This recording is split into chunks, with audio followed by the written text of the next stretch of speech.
Today I'm going to show you how to write on a PDF document using the application preview on your MacBook. Typically your teacher may ask you to complete an assignment online, and to do that you may be using a PDF, which are difficult to write on unless you have the proper tools for that. So the first thing we're going to do is access our PDF document that your teacher might have you use for an assignment. This could be posted on his or her website. It could be using the portal Canvas, or it could be just downloading something from your Google Drive that you need to write on and in turn re-upload. So for this activity, I'm going to click on the PDF that I have linked to my website. And when I click on it, it opens in a web view.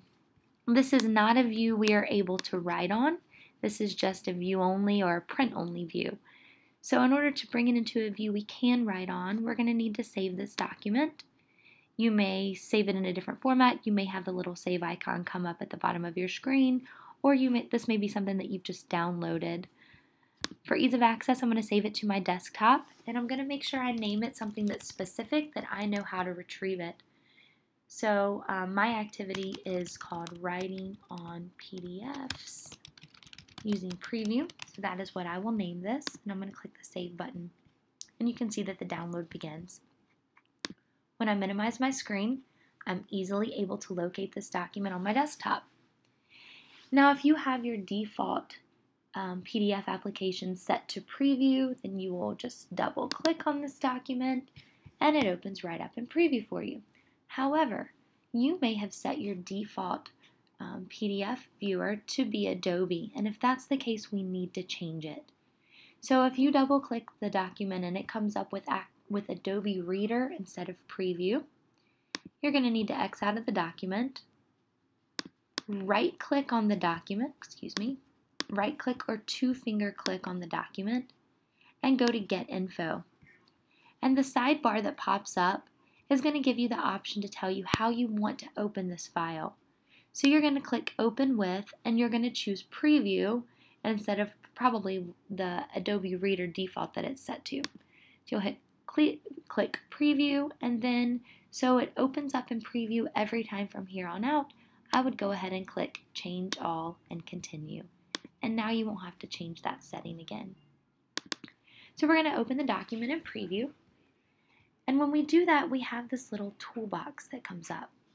We can click the toolbar, and it gives us some different options. It gives us a text option, which when we click it, a text box pops to the middle of the page. We can click and drag it to the places that we need to insert text. So again, you're going to click the T icon.